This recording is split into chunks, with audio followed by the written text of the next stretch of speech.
ഓം നമോ ഭഗവതേ വാസുദേവായ. അഖില ഭാരതീയ നാരായണ സമിതിയുടെ ആഭിമുഖ്യത്തിൽ കടുങ്ങല്ലൂർ മേഖലാ സമിതി ആറ്റുപുഴക്കാവ് ദേവീക്ഷേത്ര ഹാളിൽ വെച്ച് സാന്ദ്രോത്സവം എന്ന് പറയുന്ന ഒരു നാരായണീയ സത്സംഗം സംഘടിപ്പിക്കുകയുണ്ടായി. അവിടെ നാരായണീയ പാരായണം, ഗോപികാനൃത്തം, തുളസി പൂജ, ഭക്തി പ്രഭാഷണം എന്നിവ ഉണ്ടായിരുന്നു. ആ കൂട്ടത്തിൽ ഒരു ഭക്തി പ്രഭാഷണം, അതായത് ഭാഗവതത്തിലെ കുചേലോപാഖ്യാനത്തിലെ ഗുരോരനുഗ്രഹേണൈവ പുമാൻ പൂർണ്ണപ്രശാന്തയെ എന്ന ഭാഗത്തിനെക്കുറിച്ച് അതിനെ ഉദ്ധരിച്ചുകൊണ്ട് ഗുരുവിനെ പറ്റി സംസാരിക്കാനാണ് എന്നെ വിളിച്ചത്. അപ്പോൾ ഗുരുവായ മോഹൻജിയുടെ പാദങ്ങളിൽ സമർപ്പിച്ചുകൊണ്ട് ഞാൻ ചെയ്ത ആ ഒരു സംഭാഷണത്തിലെ, ഒരു പ്രഭാഷണത്തിലെ ചില പ്രസക്ത ഭാഗങ്ങളാണ് ഞാനിവിടെ ഉൾപ്പെടുത്തിയിരിക്കുന്നത്. എല്ലാവർക്കും നമസ്കാരം. നമ്മുടെ നാട്ടിലുള്ളവർക്കൊക്കെ ഒരു പക്ഷെ മനസ്സിലായിട്ടുണ്ടാവും രാജ ടീച്ചറെ ഈ ഒരു വിഷയം പറയാൻ എന്നെ തിരഞ്ഞെടുത്തത് എന്തുകൊണ്ടാണ്. കാരണം ഞാനങ്ങനെ ഒരുപാട് സംസ്കൃത പണ്ഡിതയൊന്നുമല്ല, എനിക്ക് അടുത്തൊന്നും അറിയില്ല. പക്ഷെ നാരായണീയം തുടങ്ങിയ കാലത്ത് രാജ ടീച്ചറിൻ്റെ കൂടെ ഉണ്ടായിരുന്ന ആളാണ്. ഞാനിവിടെ 2012-13 കാലഘട്ടത്തിൽ, എൻ്റെ വീട് ഇവിടെ തൊട്ടടുത്താണ്. അപ്പോൾ തുടങ്ങിയ കാലത്ത് രാജ ടീച്ചറിൻ്റെ കൂടെ ഉണ്ടായിരുന്നതാണ്. പിന്നെ എൻ്റെ വീട് കോതോളമരിയാണ്, ഹസ്ബൻഡിൻ്റെ വീട് അവിടെ ആയതുകൊണ്ട് ഞാൻ അവിടെയാണ്. ഈ ഒരു വിഷയത്തിന് ടീച്ചർ എന്നെ തിരഞ്ഞെടുത്തപ്പോൾ ഞാൻ അതിൻ്റെ കാരണം ഇങ്ങനെ ആലോചിച്ചു. ഒന്ന്, എൻ്റെ ഗുരുവായ മോഹൻജി രാജ ടീച്ചറിൻ്റെയും ഗുരുവാണ്. അപ്പോൾ ഒരു ഗുരുവിൻ്റെ അനുഗ്രഹം ഒരു പാമരനെ എങ്ങനെ പണ്ഡിതനാക്കാം, അല്ലെങ്കിൽ വലിയൊരു ദുഃഖത്തിൽ നിന്ന് എന്നെ ജീവിത ദർശനത്തിലേക്ക് കൊണ്ടുപോയത് എങ്ങനെയെന്ന് രാജ ടീച്ചർ കണ്ടറിഞ്ഞിട്ടുണ്ട്. എൻ്റെ ജീവിതത്തിലുണ്ടായ മാറ്റങ്ങൾ രാജ ടീച്ചർ കണ്ടറിഞ്ഞിട്ടുണ്ട്, അതാവാം.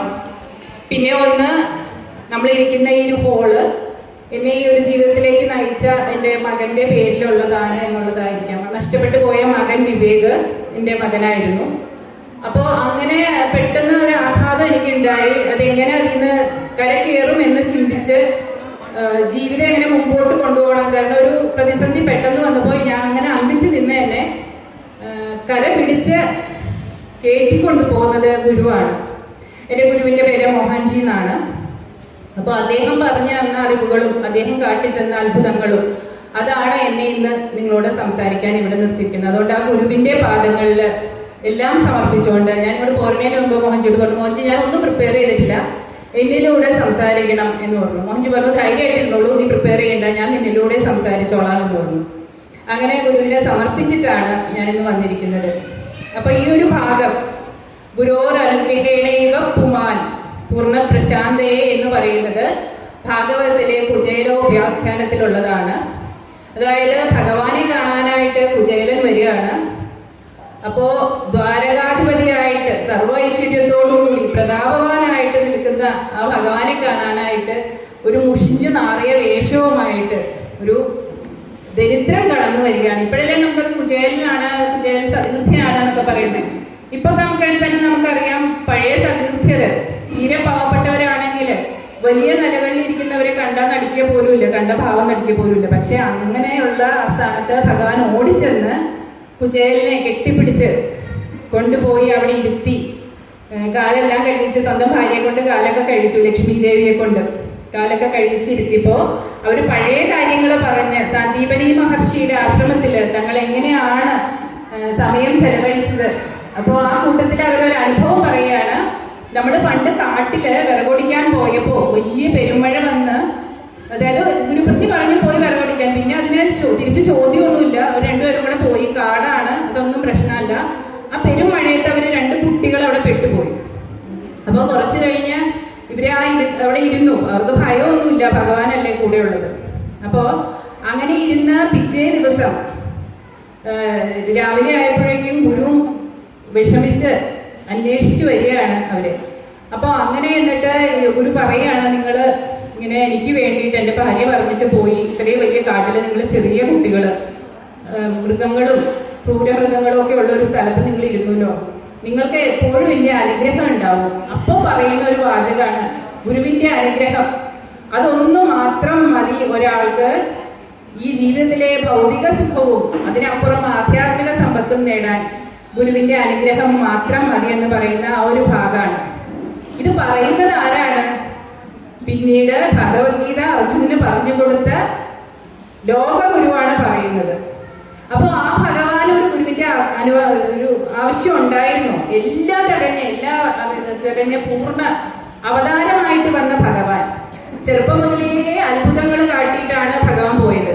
പിന്നെ എന്തിനാണ് ഭഗവാൻ ഒരു ഗുരുവിന്റെ ആവശ്യം?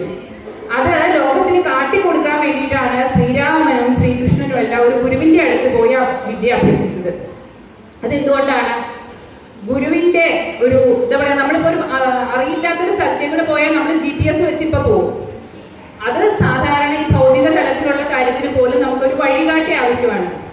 അപ്പോൾ ഈ ആധ്യാത്മിക കാര്യങ്ങളിലേക്ക് കടക്കുമ്പോ നമ്മൾ ധരിക്കുന്നതേ അല്ല ശരിക്കുള്ള ആധ്യാത്മികത എന്ന് പറഞ്ഞാൽ ഒരു വലിയൊരു സമുദ്രത്തിലേക്ക് നമ്മൾ കടക്കുന്നത് പോലെയാണ്. അവിടെ നമുക്കൊരു വഴികാട്ടി ഇല്ലെങ്കിൽ പലപ്പോഴും നമ്മൾ ചെന്നപ്പെടുക ഒരു അപകടങ്ങളിലേക്കായിരിക്കും ചെന്നപ്പെടുക പലപ്പോഴും. അത് നമ്മൾ ഭഗവാനെ മുറുക്കം പിടിച്ചാലും ഭഗവാൻ ചിലപ്പോൾ നമ്മളിലേക്ക് ഒരു ഗുരുവിനെ അയച്ചു തരും. കാരണം എൻ്റെ മകൻ പോയപ്പോൾ ഞാൻ ആദ്യം മുറുക്കം പിടിച്ചത് ഭഗവാനെയാണ്. ആദ്യം അപ്പോൾ ഞാൻ ഭഗവത്ഗീതയും പിന്നെ ഭാഗവതം മലയാളമാണ്, എനിക്ക് സംസ്കൃതം അറിയില്ല. അപ്പോൾ അതിൽ ഭഗവാൻ പറയില്ല നിന്റെ അന്തരാത്മാവിനെ തന്നെ ഗുരുവായിട്ട് സങ്കല്പിക്കുക. അപ്പോൾ അങ്ങനെ ഗുരുവായിട്ട് സങ്കല്പിച്ചു.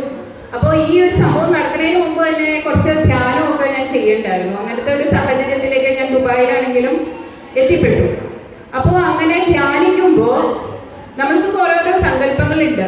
ഇപ്പോൾ തന്നെ നമ്മൾ ശ്രീകൃഷ്ണന്റെ കഥകൾ ആസ്വദിക്കുന്നുണ്ട്. അതെന്തുകൊണ്ടാണ് നമ്മൾക്ക് ആ ഭഗവാൻ ചെയ്യുന്ന കാര്യങ്ങളൊക്കെ മഹത്താണെന്ന് തോന്നുന്നത്? കാരണം നമ്മൾ ജനിച്ചപ്പോൾ നമുക്ക് പറഞ്ഞതിന്റെ ഭഗവാൻ അവതാരമായിരുന്നു, ഗുരുവാണ്, ഭഗവാനായിരുന്നു, 5000 വർഷങ്ങൾക്ക് മുമ്പുള്ള ആളാണ്. അതുകൊണ്ട് അങ്ങനെ ഒരു ചിന്ത നമ്മുടെ ഉള്ളിലുള്ളത് കൊണ്ട് നമുക്ക് ഭഗവാൻ ചെയ്യുന്നതെല്ലാം ശരിയാണ്. പക്ഷെ ഇപ്പോ മോഹൻ എപ്പോഴും പറയും ഇപ്പോഴാണ് ഭഗവാൻ ജീവിച്ചെങ്കിൽ ഈ സോഷ്യൽ മീഡിയയില് ഭഗവാനെ ഇട്ട് എല്ലാവരും കൂടെ ഒരു 10 പ്രാവശ്യം തൂക്കി കയറ്റേണ്ട അവസ്ഥ. ഭഗവാൻ ഇപ്പൊ മിക്കവാറും സെൻട്രൽ ജയിലാവുകയും ചെയ്യും. കാരണം ഇത്രയധികം പെണ്ണുങ്ങളെ വഴിവഴിപ്പിച്ചു, ഇത്രയധികം ഭാര്യമാര് ചെയ്യുന്നതെല്ലാം അന്നത്തെ സമൂഹത്തിലെ തെറ്റ് എന്ന് പറഞ്ഞിരുന്ന കാര്യങ്ങളാണ് ഭഗവാൻ ചെയ്തിരുന്നത്. അപ്പൊ അതാണ് ഒരു ഗുരുക്കന്മാർ എപ്പോഴും ചെയ്യുക. അപ്പൊ സമൂഹത്തില് നമ്മൾ വിചാരിച്ചു വരുന്ന കാര്യങ്ങളെ എല്ലാവരും കച്ചുടിക്കുക. എല്ലാ ഗുരുക്കന്മാരും അങ്ങനെയാണ്. അപ്പൊ ഭഗവാൻ അന്നത്തെ കാലത്ത് അത് ഭഗവാനാണ് എന്ന് വിചാരിച്ച് നമ്മൾ വായിക്കുന്നത് കൊണ്ടാണ് ഭഗവാൻ ചെയ്യുന്നതൊക്കെ ഇപ്പൊ ശരിയെന്നത്. ഇപ്പൊ നമ്മുടെ അയലക്കത്ത് ഒരു കുട്ടി വന്നിട്ട് നമ്മുടെ വീട്ടിൽ നിന്നൊക്കെ മോഷ്ടിച്ച് പോയി കഴിഞ്ഞാൽ നമ്മൾ എന്താ ചെയ്യാ? നമ്മള് ഭഗവാനാണെന്ന് വിചാരിക്കോ? ഇല്ല, ഭഗവാൻ അതാ ചെയ്തുകൊണ്ടിരുന്നത്. പിന്നെ കുളിച്ചോണ്ടിരിക്കുന്ന സ്ത്രീകളുടെ വസ്ത്രം മോഷ്ടിച്ച് അരയാലി കയറിയിരുന്നു കഴിഞ്ഞാൽ മിക്കവാറും പോലീസ് വന്ന് അകത്താക്കും, അല്ലേ? അപ്പോ അതെന്തുകൊണ്ടാണ്? ഭഗവാനല്ലേ ഏത് ഗുരു ഇപ്പോഴാണെങ്കിലും അപ്പോഴാണെങ്കിലും ഗുരുക്കന്മാരുടെ ഒരു എന്താ പറയാ, അവരുടെ ഒരു നിശ്ചയം എന്ന് വെച്ചാൽ നമ്മുടെ മനസ്സിലുള്ള ഈ ചിന്താഗതികളെ തച്ചുടയ്ക്കുക എന്നുള്ളതാണ്. മോൻ്റെ എപ്പോഴും പറയും സത്യസായിബാബ നമ്മുടെ ഇടയിൽ ജീവിച്ചു. ഇപ്പൊ സത്യസായിബാബയെ പറ്റി പറയുമ്പോൾ എനിക്കൊരു കുറ്റബോധമുണ്ട്. കാരണം അന്ന് ക്രിയായോഗയൊക്കെ കുറച്ച് പഠിച്ച് ഞാൻ ഇന്ന് ധ്യാനിക്കുമ്പോൾ ഭഗവാൻ എവിടെ എന്നൊരു ചോദ്യം എൻ്റെ മനസ്സിൽ വരും ധ്യാനിക്കുമ്പോൾ. അപ്പോൾ സത്യസായിബാബയുടെ മുഖം തെളിഞ്ഞു വരും, കൃത്യമായിട്ട് തെളിഞ്ഞു വരും. അപ്പോൾ ഞാൻ എന്ത് വിചാരിക്കും? കേട്ടിട്ടുള്ളത് എന്താ? ആൾദൈവം, ആൾക്കാരെ പറ്റിക്കുന്നു, ഇങ്ങനെ വിഭൂതിയൊക്കെ സൃഷ്ടിക്കുന്നു, എല്ലാം കള്ളത്തരാണ്, അത് പൊളിച്ചടുക്കിയിട്ടുണ്ട് എന്നൊക്കെ പറഞ്ഞ് സോഷ്യൽ മീഡിയയിൽ. അപ്പൊ ഞാൻ ഇതല്ല, എന്റെ മനസ്സിലുള്ള ദൈവകൃഷ്ണനാണ്, ശിവനാണ്. അപ്പോ ഞാനത് നിരസിച്ചു കളഞ്ഞു ഭഗവാനെ. അത് കഴിഞ്ഞ് എൻ്റെ മകനൊക്കെ മരിച്ച് ശരിയായ ആധ്യാത്മികത എന്താന്ന് പറഞ്ഞ് കുറെ സായി ഭക്തന്റെ ഇടയിലേക്ക് ഞാൻ ചെന്ന് പെട്ടു കഴിഞ്ഞപ്പോഴാണ് ഭഗവാൻ കൃഷ്ണൻ ചെയ്തതിനേക്കാൾ എത്രയോ മടങ്ങ് അത്ഭുതങ്ങൾ സ്വാമി പ്രവർത്തിച്ചിട്ടുണ്ട് എന്ന് എനിക്ക് മനസ്സിലായത്. അപ്പോൾ എനിക്ക് ഭയങ്കര പശ്ചാത്താപമായി. ഒരിക്കൽ പോലും കാണാൻ പറ്റിയിട്ടില്ല. പക്ഷേ അപ്പോഴും സ്വാമി വളരെ ദയോടുകൂടി എന്നെ നയിച്ചു. കൃഷ്ണൻ തന്നെയാണ് സ്വാമിയായിട്ട് വന്നത് എന്ന് തിരിച്ചറിയാൻ നമ്മൾക്ക് ആർക്കും സ്വാധിക്കാൻ അതിനുള്ള ഒരു അവബോധം ഉണ്ടായില്ല. അതേപോലെ തന്നെ നമ്മുടെ ഇടയിലുള്ള ഗുരുക്കന്മാരെ, ഇപ്പൊ മാതാ അമൃതാനന്ദമയുടെ കാര്യം പറഞ്ഞു. വിദേശങ്ങളിലുള്ളവര്, പുറം രാജ്യങ്ങളിലുള്ളവർക്ക് അമ്മയുടെ വിശുദ്ധി അറിയാം. കാരണം വിദേശങ്ങളിലുള്ളവർ അവര് വളരെ കൃത്യമായിട്ട് അവർക്ക് കാര്യങ്ങൾ അറിയാം. പക്ഷേ അമ്മ കൃഷ്ണന്റെ ആ ഒരു അംശത്തിലേക്ക് ലയിച്ചിട്ടുള്ള അത് പലപ്പോഴും ഇവിടെ തിരിച്ചറിയില്ല. കാരണം നമ്മൾ ജാതിയുടെ മതത്തിന്റെ പേരിൽ വിഭജിച്ച് നിൽക്കുകയാണ്. അപ്പോ നമ്മൾ മനസ്സിലാക്കണില്ല. അമ്മ പലരും പറയണ കണ്ടിട്ട് സുധാമണി കഴപ്പുറത്ത് മുക്കോസ്ത്രീ. നമ്മൾ മറന്നുപോകുന്ന ഒരു കാര്യമുണ്ട്. വേദവ്യാസൻ എഴുതിയ ആണ് നമ്മുടെ വേദങ്ങൾ മുഴുവൻ എഴുതിയത്. അത് ആരുടെ പുത്രനായിരുന്നു? ഒരു മുക്കുവസ്ത്രീയുടെ പുത്രനായിരുന്നു. അപ്പൊ നമ്മൾ ഇങ്ങനത്തെ കാര്യങ്ങൾ പറഞ്ഞ് മനസ്സിലാക്കി തരാനാണ് ഓരോ സമയത്തും ഗുരു വരുന്നത്. അപ്പോ ലോക ഗുരുവായ കൃഷ്ണ ചെയ്തത് അത് തന്നെയാണ്. അതുവരെ ഉണ്ടായിരുന്ന എല്ലാ കാര്യങ്ങളെയും ഭഗവാൻ തച്ചുടക്കിയാണ് ചെയ്തത്. ഭഗവാൻ എന്താ പറയാ, നമ്മുടെ മഴ പെയ്തപ്പോ ഇന്ദ്രന് യാഗം ചെയ്യേണ്ട എന്ന് പറഞ്ഞു. ഇപ്പോഴാണെങ്കിലോ നമ്മൾ തുടർന്ന് വരുന്ന ആ രീതി മാത്രമേ തുടരാവുള്ളൂ എന്ന് പറയും. പക്ഷേ ഭഗവാന്റെ കൂടെ ജനിച്ച ആൾക്കാര്, ഭഗവാൻ ചൂസ് ചെയ്ത് കൊണ്ടുവന്ന ആൾക്കാര്, ഭഗവാന്റെ കൂടെ ലീലകൾ ആടാനായിട്ട് വന്നവരെല്ലാവരും വലിയ ആത്മാക്കളായതുകൊണ്ട് അവർ ഭഗവാനെ ചോദ്യം ചെയ്തില്ല. അപ്പോ ആ യാഗം നടത്തി ഭഗവാന് ആ ഒരു അത്ഭുതം, ഗോവർദ്ധന പർവ്വതം ഉയർത്തുവാനുള്ള ആ ഒരു അത്ഭുതം നടത്തുവാനുള്ള അവസരം അവർ സൃഷ്ടിച്ചു കൊടുത്തു. അതേപോലെ തന്നെ ഭഗവാൻ ഗീത പറയുന്ന സമയത്ത് യുദ്ധകളത്തിൽ നിന്നിട്ടാണ് ഭഗവാൻ ഗീത പറയുന്നത്. അപ്പൊ ഇപ്പൊ നമുക്ക് നിന്ന് ചിന്തിച്ചാൽ മനസ്സിലാവില്ല എങ്ങനെയാണ് ഒരു യുദ്ധത്തിന്റെ നടുക്ക് നിന്ന് ഇത്ര 18 അധ്യായങ്ങളുള്ള ഗീത പറയുന്നതെന്ന്. അപ്പോ ഒരിക്കൽ സത്യസായി ബാബയോട് ഒരാൾ സംശയം ചോദിച്ചു, സ്വാമി ഇങ്ങനെ ആൾക്കാരെ നിൽക്കുകയാണ് യുദ്ധം ചെയ്യാൻ, ഈ 18 അധ്യായങ്ങള് പറഞ്ഞു കൊടുക്കാൻ ഭഗവാൻ എവിടെ നിന്നാണ് സമയം കിട്ടിയത്? അപ്പൊ സ്വാമി മണ്ണിൽ നിന്ന് അവിടെ ഇരുന്ന് സംസാരിക്കേണ്ട മണ്ണിൽ നിന്ന് പെട്ടെന്ന് ഒരു ചെറിയ വിഗ്രഹം എടുത്ത് കാണിച്ചു കൊടുത്തു. ആ വിഗ്രഹം ഭഗവാനും അർജുനനും നിൽക്കുന്നതും ആ തേരും അതിന്റെ ഓരോ ഡീറ്റെയിൽസും അതിലുണ്ടായിരുന്നു. അപ്പൊ ചോദിച്ച ആൾ പെട്ടെന്ന് ചോദിച്ചാണ്, ഇതിങ്ങനെ സൃഷ്ടിക്കാനുള്ള സമയം സ്വാമിക്കില്ല. സ്വാമി പറഞ്ഞു, ഇതുപോലെയാണ് ഗുരു ഒരു ശിഷ്യന്റെ ഉള്ളിലേക്ക് അറിവ് പകർന്നു നൽകുന്നത്. അതിന് അധികം സമയമൊന്നും വേണ്ട, ഒരു വെളിപാട് പോലെ 1 സെക്കൻഡ് കൊണ്ട് നമ്മളെ മാറ്റിമറിക്കാൻ ഒരു ഗുരുവിന് സാധിക്കും, യഥാർത്ഥ ഗുരുവിന്. അത് തന്നെയാണ് കൃഷ്ണൻ ചെയ്തത്. നമ്മൾ 5000 വർഷങ്ങൾക്ക് മുമ്പ് ഇപ്പുറം നിന്ന് വളരെ എന്താ പറയാ ഇരുണ്ട ഒരു കാലഘട്ടം എന്ന് പറയുന്ന കലികാലത്തിൽ നിന്ന് നമ്മൾക്ക് അത് മനസ്സിലാവില്ല. പക്ഷെ അന്ന് കൃഷ്ണന്റെ കൂടെയുള്ള അർജുനന് അറിവ് പകർന്നു കൊടുക്കാനായിട്ട് അത്രയധികം സമയമൊന്നും ആവശ്യമുണ്ടായില്ല. അതുപോലെയാണ് ഓരോ ഗുരുക്കന്മാരും നമ്മുടെ മുന്നിൽ വരുന്നത്. പലപ്പോഴും നമ്മള് ഗുരുക്കന്മാരെ അങ്ങനെ ആയിരിക്കണം ഇങ്ങനെ ആയിരിക്കണം എന്നുള്ള ഒരു കൺസെപ്റ്റ് നമ്മുടെ മനസ്സിലൊരു ഐഡിയ ഉണ്ട്. അപ്പൊ എന്നെ മോഹൻജി നാദാനന്ദജി എന്ന് പറഞ്ഞ ഒരു ഗുരുവിന്റെ അടുത്തേക്ക് പോയി. എന്റെ ഒരു യൂട്യൂബ് ചാനൽ ഭാരത ദർശനത്തിൽ ഞാനത് വിശദമായിട്ട് പറഞ്ഞിട്ടുണ്ട്. നാദാനന്ദജി 12 വയസ്സിൽ വീട് വിട്ടുപോയി മൂകാംബികാദേവിയുടെ അവിടെ ഭജനം ചെയ്ത് മൂകാംബികാദേവി നേരിട്ട് പ്രത്യക്ഷപ്പെട്ട് നാദാനന്ദജിയുടെ മുന്നിൽ ഏതൊക്കെ ദേവതമാരെ നാദാനന്ദജി ഭജിച്ചിട്ട് അവരെല്ലാവരും പ്രത്യക്ഷപ്പെട്ടതാണ്. ദേവി യോഗിനി മാതാവിനെ ഭജിച്ച യോഗിനി ദേവി ഒന്ന് പ്രത്യക്ഷപ്പെട്ട് എന്ത് വേണമെന്ന് വെച്ചപ്പോൾ എനിക്ക് ഒന്നും വേണ്ട, അമ്മയൊന്ന് കണ്ടാൽ മതിയായിരുന്നു. അതാണ് ഒരു യഥാർത്ഥ യോഗി. അദ്ദേഹം ശംഭാല എന്ന് പറയുന്ന ഹിമാലയത്തിലെ കൈലാസത്തിന് അപ്പുറത്തുള്ള, അതായത് ഇപ്പം എന്താ പറയാ ശരീരത്തിൽ ഇല്ലാത്ത യോഗികൾ, ക്രിയായോഗ ബാബാജി അതുപോലെയുള്ള ഗുരുക്കന്മാരിരിക്കുന്ന സ്ഥലത്ത് പോയി അവിടെ നിന്ന് ദീക്ഷ സാധാരണ മനുഷ്യർക്ക് എത്തിപ്പെടാൻ പറ്റില്ല. അങ്ങനെയുള്ളൊരു ഗുരുവാണ്. അപ്പൊ എന്റെ ഗുരുവായ മോഹൻജി അദ്ദേഹത്തിലേക്ക് അയച്ചു. അപ്പൊ അദ്ദേഹം ആദ്യമൊക്കെ കാവ്യവസ്ത്രമാണ് ധരിച്ചിരുന്നത്. ഇപ്പൊ അദ്ദേഹം കാവ്യവസ്ത്രം ധരിക്കുന്നില്ല. അപ്പൊ അദ്ദേഹം എന്നോട് പറഞ്ഞു, ഈ കാവ്യവസ്ത്രം എന്ന് പറയുന്നത് ആൾക്കാര് വളരെയധികം മലിനപ്പെടുത്തി കളയും. കാരണം കാവ്യ ധരിച്ചാലേ ഒരാളെ ഗുരുവാവുള്ളൂ എന്നുള്ള ഒരു കൺസെപ്റ്റ് സമൂഹത്തിന് വന്നപ്പോ എന്താ പിന്നെ കാവ്യ ധരിച്ച് അവരെ പറ്റിക്കാമെന്ന് കരുതുന്ന ആൾക്കാര് ഒരുപാടുണ്ട്. ഇപ്പോ കാവ്യ ധരിച്ച ആൾക്കാരെ പറ്റിക്കാണ്. ഒരു കാവ്യവസ്ത്രം ധരിച്ച് താടിയും മുടി നീട്ടി വളർത്തി കഴിഞ്ഞാൽ ആൾക്കാരൊക്കെ പോയി വിശ്വസിക്കും. പിന്നെ അവരെന്താണ് പറയുന്നത് അതിനുള്ള ഉദാഹരണങ്ങൾ നമ്മുടെ ഇടയിലുണ്ട്. സ്വാമി എന്നുള്ള പേരുണ്ടാവും, പക്ഷെ അവർ പറയുന്നത് സനാതന ധർമ്മത്തിനും ഗുരുധർമ്മത്തിനും എതിരായിട്ടുള്ള കാര്യങ്ങളാണ്. അപ്പൊ ഞാൻ അതുകൊണ്ട് കാവ്യ ഉപേക്ഷിച്ചു, ഞാൻ വെള്ളവസ്ത്രമാണ് ധരിക്കുന്നത് എന്ന് നാദാനന്ദജി പറഞ്ഞു. അപ്പൊ ഓരോ ഗുരുക്കന്മാരും നമുക്ക് പറഞ്ഞു തന്ന അറിവെന്ന് പറഞ്ഞാല് നമ്മളെ ഒരു ഗുരു എപ്പോഴും പറയും, ഗുരുവും ആചാര്യനും തമ്മിലുള്ള വ്യത്യാസം നിങ്ങൾ എപ്പോഴും മനസ്സിലാക്കുമെന്ന് മോഹൻജി പറയാറുണ്ട്. കാര്യം ഒരു ആചാര്യൻ എന്ന് പറഞ്ഞപ്പോൾ ഞാൻ പുസ്തകം വായിച്ചു, ഭഗവത്ഗീത വായിച്ചു, ഞാൻ നിങ്ങൾക്ക് പറഞ്ഞു തന്നു. അത് ഞാൻ മനസ്സിലാക്കുന്ന രീതിയാണ് നിങ്ങൾക്ക് പറഞ്ഞു തരുന്നത്, ഭഗവാൻ പറഞ്ഞതായിരിക്കില്ല. ഓരോരുത്തർക്കും ഗീതയ്ക്ക് 100,000 ഉപാഖ്യാനങ്ങൾ വന്നിട്ടുണ്ട്, ആഖ്യാനങ്ങൾ. ഓരോരുത്തരും അവരവരുടെ തലത്തിൽ നിന്നിട്ട് ഗീതയെ വ്യാഖ്യാനിക്കുകയും ചെയ്യുന്നു. പക്ഷെ അത് യഥാർത്ഥത്തിൽ അനുഭവിച്ചറിഞ്ഞ ഒരു ഗുരു, അതായത് ആത്മസാക്ഷാത്കാരം നേടിയ ഒരു ഗുരുവിനെ അറിയാം ഈ പറഞ്ഞതിന്റെ യഥാർത്ഥ അർത്ഥം ഇതാണ് എന്ന്. അങ്ങനെയാണ് നമ്മുടെ എന്താ പറയാ സമൂഹത്തില് ജാതി വന്നത്. അതായത് ഒരു സമൂഹത്തിലെ ക്ഷത്രിയർ, ബ്രാഹ്മണർ, വൈശ്യർ, ശൂദ്രർ ഇതെല്ലാം ആവശ്യമാണ് തൊഴിലെന്നുള്ള നിലയ്ക്ക്. എല്ലാവർക്കും ബ്രാഹ്മണനാവാൻ കഴിയില്ല. ബ്രഹ്മത്തെ അറിയുന്നവനാണ് ബ്രാഹ്മണൻ, അത് ജാതിയല്ല. ബ്രഹ്മത്തെ അറിയുന്ന സാക്ഷാത്കാരം നേടിയ ആരാണോ, അപ്പോ അത് ആ അമൃതാനന്ദമായ അമ്മ ബ്രാഹ്മണനല്ല, പക്ഷെ ബ്രഹ്മത്തെ അറിഞ്ഞു. അപ്പൊ അവർക്ക് അധികാരമുണ്ട് ഗുരുവായിട്ട് നിന്ന് മറ്റുള്ളവർക്ക് അറിവ് പകർന്നു കൊടുക്കാൻ. നമ്മുടെ രാജ്യത്തെ സംരക്ഷിക്കുവാനായിട്ട് ക്ഷത്രിയർ ആവശ്യമില്ലേ? അവരെല്ലാം പോയിരുന്ന് ധ്യാനിക്കുകയാണെങ്കിൽ, അവരെല്ലാവരും പോയിരുന്ന് നാദം ജപിക്കുകയാണെങ്കിൽ നമ്മുടെ നാട്ടിൽ അത് സംഭവിച്ചില്ലേ? മുഗളന്മാരും മറ്റുള്ളവരും വന്ന് ആക്രമിക്കും. അപ്പൊ നമ്മുടെ നാട് നശിച്ചു. അതിന് ആൾക്കാർ വേണം. ബിസിനസ് ചെയ്യാൻ ആള് വേണ്ടേ? ഇപ്പോഴും വ്യാപാരം ചെയ്യാൻ ആൾക്കാർ, സാധനങ്ങൾ അവിടെ നിന്നും എല്ലാം കൊണ്ടുവന്ന് തരാൻ ആൾക്കാർ വേണ്ടി, അത് വേണം. ഇവർക്ക് എല്ലാവർക്കും സേവനം ചെയ്തു കൊടുക്കാൻ, അതായത് ദാസ്യപ്പണിയല്ല ഉദ്ദേശിച്ചത്. നമ്മള് കൃഷി ചെയ്യാനും ധാന്യങ്ങൾ ഉൽപ്പാദിപ്പിക്കാനും അതിനും ആൾക്കാരെ ആവശ്യമുണ്ട്. അപ്പൊ ഇത് സമൂഹത്തിന് ആവശ്യമായതുകൊണ്ടാണ് കൃഷ്ണൻ അന്ന് പറഞ്ഞത്, ഞാൻ 4 ചാതുർവർണ്ണ്യം സൃഷ്ടിച്ചിരിക്കുന്നു എന്ന്. പക്ഷെ ഈ പറഞ്ഞതുപോലെ ഈ ചാതുർവർണ്ണ്യത്തിനെ ഓരോരുത്തരും അവരവരുടെ അവബോധ തലത്തിൽ നിന്നിട്ട് അതിനെ വ്യാഖ്യാനിച്ച് ക്ഷത്രിയരെ, ബ്രാഹ്മണരെ ഇങ്ങനെ മുകളിൽ നിന്ന് തട്ടുതട്ടുകളായിട്ട് വന്ന് നമ്മുടെ സമൂഹത്തിനെ, ഹിന്ദു സമൂഹത്തിനെ ഏറ്റവും അധികം നശിപ്പിച്ച് കളഞ്ഞ ആ ഒരു രീതിയിലേക്ക് അതിനെ കൊണ്ടെത്തിച്ചു. അപ്പൊ അതുകൊണ്ടാണ് ഗുരു പറഞ്ഞത്, എപ്പോഴും മോഹൻജി പറയും, ഗുരുവിനെ നിങ്ങൾ ആചാര്യനുമായിട്ട് ഒരിക്കലും താരതമ്യപ്പെടുത്തരുത്. ഗുരു താൻ അറിഞ്ഞത്, അതായത് അവർക്ക് അറിവ് കിട്ടിയിരിക്കുകയാണ് അവരുടെ ധ്യാനത്തിലൂടെ, തപസ്സിലൂടെ, അതേ പറഞ്ഞു തരുള്ളൂ. പക്ഷെ ആചാര്യന്മാർ പലപ്പോഴും അവരവരുടെ കൺവീനിയൻസ് അനുസരിച്ചും മാറ്റും. അവർക്കൊക്കെ എന്താണോ സൗകര്യം അതനുസരിച്ച് മാറ്റിയെന്ന് വരും. അതുകൊണ്ട് നിങ്ങൾ എപ്പോഴും ആ ഒരു വ്യത്യാസം മനസ്സിലാക്കിയിരിക്കണമെന്ന് ഗുരു പറയാറുണ്ട്.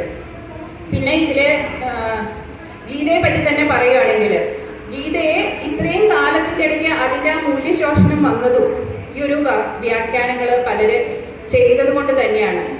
ആദിശങ്കരൻ അതിനൊരു വ്യാഖ്യാനം എഴുതിയിട്ടുണ്ട്. ആ വ്യാഖ്യാനം നമ്മൾ എത്ര പേര് വായിക്കുന്നുണ്ട്? കാരണം ആദിശങ്കരൻ പറഞ്ഞത് എല്ലാം ഒന്നാണ്, ഒരേ തേജസ്സാണ്. അപ്പൊ ആ ആദിശങ്കരനെ അന്ന് കേരളത്തിലുള്ളവരെ മനസ്സിലാക്കിയില്ല. ഇന്ത്യ ഈ പറഞ്ഞമാതിരി ഭഗവാന്റെ ഭഗവത്ഗീതയെ നമ്മള് ഒരുമാതിരി വേറൊരു രീതിയിലൊക്കെ ആക്കി വിഭാഗീയത വന്നതുകൊണ്ട് നമുക്ക് എത്രയോ കാലം അടിമത്തത്തിൽ പോകേണ്ടി വന്നു. നമ്മൾ ചെയ്ത കർമ്മത്തിന്റെ ഫലമാണ് നമ്മൾക്ക് വർഷങ്ങളോളം ബ്രിട്ടീഷുകാരുടെ അടിമയായിക്കൊണ്ടേ വന്നത്. കാരണം ഗുരുവിന്റെ വചനത്തെ നമ്മുടെ സൗകര്യപ്രദമായിട്ടുള്ള ഒരു രീതിയിലേക്ക് ഉയർന്ന തട്ടിലും താഴത്തെ തട്ടിലും ഒക്കെ ആയിട്ട് ആൾക്കാരെ വിഭജിച്ചു. അങ്ങനെ ജാതി വ്യവസ്ഥയാണ് നമ്മുടെ ഏറ്റവും വലിയ ശാപമായി മാറിയത്. അപ്പൊ അതിന് ഒരു തിരിച്ചുവരവ് ഇപ്പം നടന്നുകൊണ്ടിരിക്കുക. ഇത് ഞാൻ ഒരു ഉദാഹരണം മാത്രമാണ് പറഞ്ഞത്. നാഥ സിദ്ധ സമ്പ്രദായം വളരെയധികം ശക്തിയുള്ള ഒരു സമ്പ്രദായമായിരുന്നു ഇന്ത്യയിൽ. അത് സിദ്ധ ഭോഗനാഥരുടെ ഒരു ശിഷ്യനായിരുന്നു മഹാവതാർ ബാബാജി എന്ന് പറയുന്നത്. ഇപ്പൊ എല്ലാവർക്കും അറിയാൻ തോന്നും. മഹാവതാർ ബാബാജി പണ്ടൊന്നും അറിയില്ലായിരുന്നു. മഹാവതാർ ബാബാജി അദ്ദേഹത്തിന്റെ മറ്റൊരു ശിഷ്യനായിരുന്നു എന്റെ ഗുരുവായിട്ടുള്ള മോഹൻജി. ഈ ഒരു സിദ്ധ യോഗികളുടെ ഇത് ഇപ്പോ 2012 മുതൽ മോഹൻജി യൂറോപ്പിലാണ് അദ്ദേഹം കോൺസെൻട്രേറ്റ് ചെയ്തത്. ഒരു 8ഓളം അമ്പലങ്ങൾ, 8ഓ 9ഓ അമ്പലങ്ങൾ ഇപ്പൊ പ്രാണപ്രതിഷ്ഠ കഴിഞ്ഞു. സൗത്ത് ആഫ്രിക്കയില് ഈ ഷിർദി സായിബാബ ടെമ്പിൾ വന്നതിന് ശേഷം അവിടെ ക്രൈം റേറ്റ് വളരെ കുറഞ്ഞു. ആ അമ്പലവും അതിനോടനുബന്ധിച്ച് അന്നദാനവും കഴിഞ്ഞു. അപ്പൊ ഇതെല്ലാം ഞാൻ പറയുന്ന ആ ഗുരു എന്ന് പറയുന്നത് നമ്മൾ കാണുന്ന നിസ്സാര ഇതില്ല. ഗുരുക്കന്മാരെല്ലാവരും പ്രവർത്തിച്ചുകൊണ്ടിരിക്കുകയാണ് ഇപ്പോൾ. എന്റെ ഗുരുവായിട്ടുള്ള മോഹൻജിയും എല്ലാവരും ഒരു സമയത്ത് ക്രിട്ടിസൈസ് ചെയ്തിരിക്കായിരുന്നു. പാന്റും ജീൻസും ഒക്കെ ഇട്ട് അദ്ദേഹം നടക്കുള്ളൂ. അപ്പൊ അദ്ദേഹം പറഞ്ഞ ഒരു ഉദാഹരണം കൃഷ്ണന്റെ തന്നെയാണ്.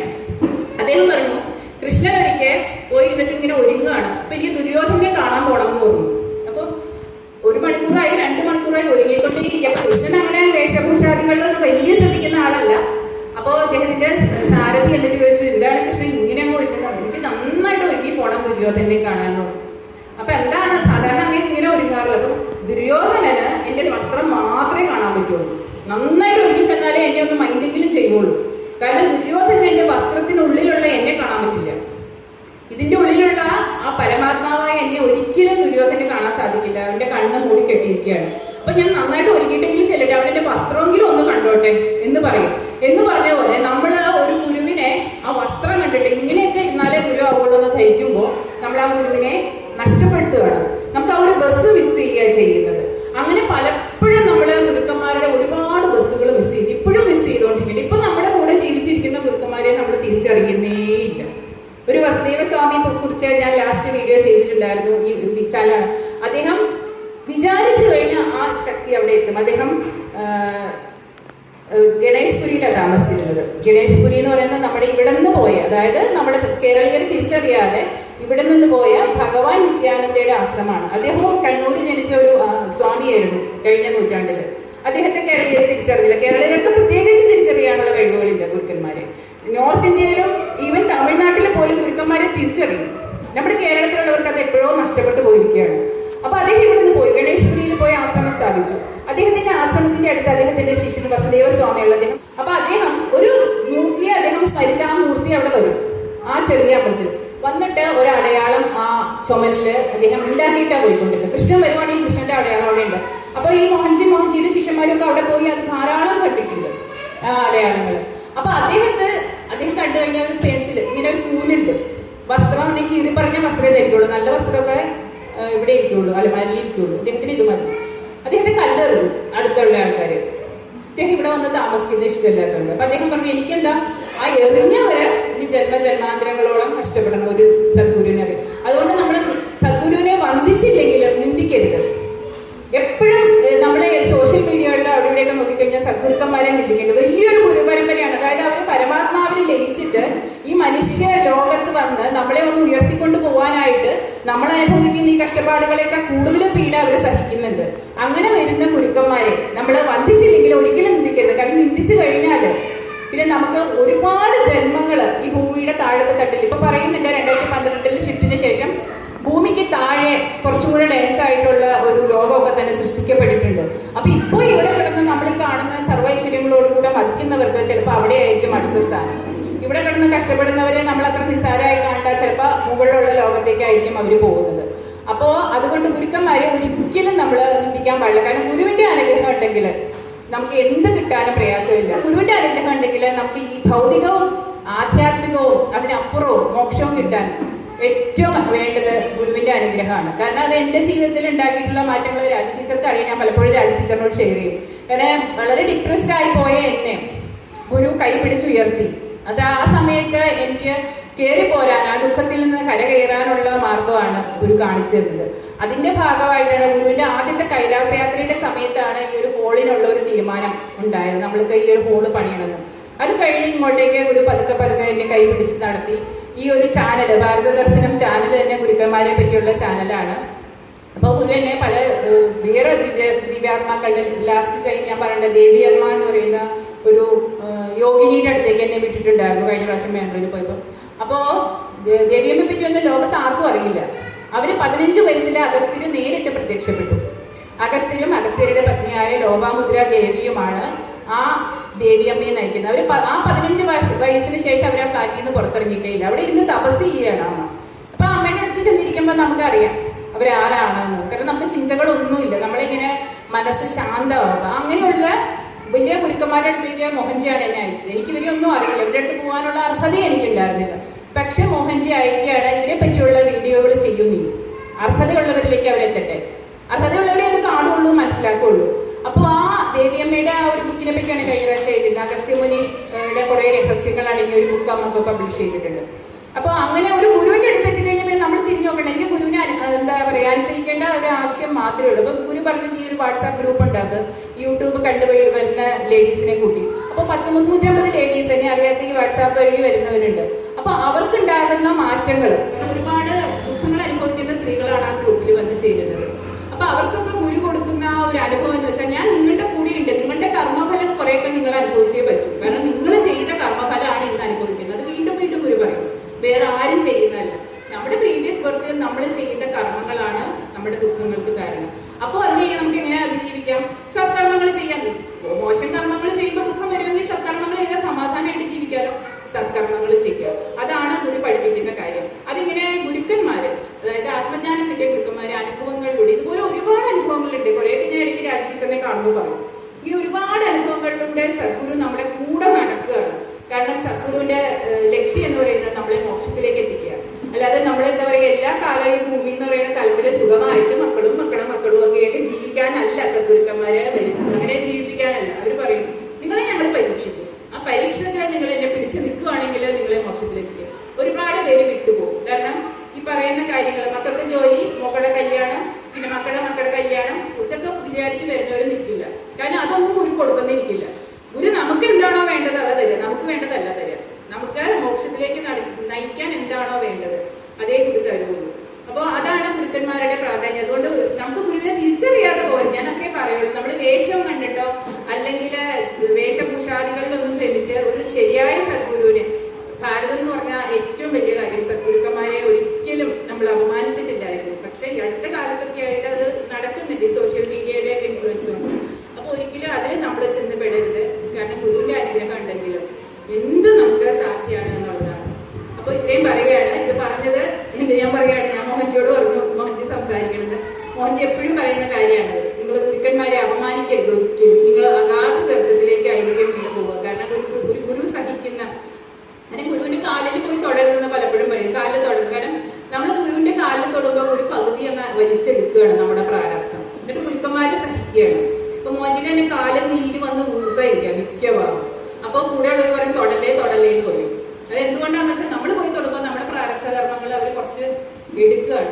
അപ്പൊ ആ എടുക്കാൻ കൊടുക്കാൻ നമുക്ക് ഇഷ്ടമുണ്ടാവില്ല. നമ്മുടെ പ്രാരബ്ധം നമ്മൾ തന്നെ അനുഭവിക്കാന്നുള്ളവർ മാറി നിൽക്കും. ചിലർ അങ്ങനെ മനഃപൂർവ്വം പോയി തൊടും. പക്ഷെ ഗുരുക്കന്മാർ ഒരിക്കലും, ചില ഗുരുക്കന്മാരെ സമ്മതിക്കില്ല അവരെ തൊടാനായിട്ട്. പക്ഷെ ഈ മാതാ അമൃതാനന്ദമയൊക്കെ കെട്ടിപ്പിടിക്കുന്നതിനെയൊക്കെ പലരും കളിയാക്കാറുണ്ട്. പക്ഷെ ഞാൻ പറയും, നിങ്ങൾ പത്മാസനത്തിൽ ഒരു മണിക്കൂറൊന്ന് ഇരുന്ന് കാണിക്കണം, എന്നിട്ടല്ലേ കെട്ടിപ്പിടിക്കണം. ഒരു മണിക്കൂർ നിങ്ങളൊന്ന് പത്മാസനത്തിൽ ഇരിക്കും, അല്ലെങ്കിൽ വെറുതെ ശമ്പളം പിടിക്കും, അല്ലെങ്കിൽ ഒരു കസേരയിൽ ഇരിക്കുന്നത്. നിങ്ങൾക്ക് ആരാങ്ങനെ കെട്ടിപ്പിടിക്കാൻ തോന്നുമില്ല. ഇത് പത്മാസനത്തിൽ ഇരുന്ന് 12-14 മണിക്കൂർ ഒരേ ഒരു ഇരിപ്പിരിക്കുക വരുന്ന ഒരു കാര്യം പിഴിഞ്ഞു. ആദ്യകാലത്തൊക്കെ ഇങ്ങനെ ഇവിടെയൊക്കെ ഇങ്ങനെ ഇതൊക്കെ ഒഴുകണ കണ്ടിട്ടുണ്ട്, ആൾക്കാരെ മൂക്ക് പിഴിഞ്ഞതൊക്കെ. ഇപ്പൊ പിന്നെ ടൗലൊക്കെ ഇട്ട് കൊടുക്കുന്നുണ്ട് ശിഷ്യൻ. അങ്ങനെയുള്ള ഒരു ഗുരുവിനെ നമ്മൾ ചിന്തിച്ചാണ്ടാവണം നമ്മുടെ അനുഭവം. എല്ലാവരും ഒന്ന് ചിന്തിക്കുക. അപ്പോൾ ഗുരുവിന്റെ കാര്യങ്ങൾ എന്താ പറയാ, പാദങ്ങളിലെല്ലാം സമർപ്പിച്ചുകൊണ്ട് ഞാൻ നിർത്തുകയാണ്. ഗുരുവിന്റെ അനുഗ്രഹം ഉണ്ടെങ്കിൽ, അതായത് പരമഗുരുവായ കൃഷ്ണന്റെ അനുഗ്രഹം ഉണ്ടാവട്ടെ എല്ലാവർക്കും. കാരണം നാരായണീയത്തിൽ പറയുന്നുണ്ട് പരമഗുരു, പക്ഷെ ആ ഗുരുവിന്റെ പ്രതിനിധികളാണ്. ഗുരു ഗീതയിൽ പറയുന്നുണ്ട് ചൈതന്യമുള്ള എല്ലാം എന്റെ പ്രതിനിധികളാണ്. അപ്പൊ ആ ഗുരുവിന്റെ പ്രതിനിധികളായിട്ട് ഭൂമിയിലേക്ക് വന്നിരിക്കുന്ന ഗുരുക്കന്മാർക്ക് പ്രണാമം അർപ്പിച്ചുകൊണ്ട് നിർത്തുകയാണ്.